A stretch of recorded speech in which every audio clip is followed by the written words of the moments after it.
right, so there's a police chase going on right now. I knew he was gonna run. Black Mustang. Here goes a second cop catching up now. So they were in front of me. The Mustang was in front of me. The cop was in the left lane. We're in Rockwall, Texas. And the Mustang was in front of me. And the police officer got behind him. Mustang was doing the speed limit. Then he got over to the right lane. And cop got over to the right lane. Then he eventually got off on the exit. I was like, okay, he might pull over. But the Mustang, when he tried to get on the exit, kind of slowly drifted off and didn't use his turn signal.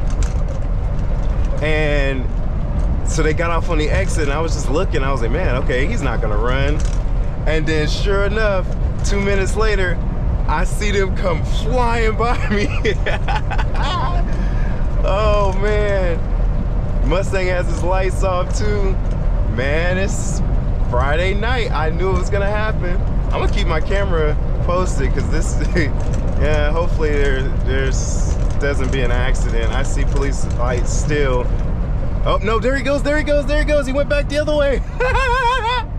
Yo! Oh, that's wild. Police right on his tail.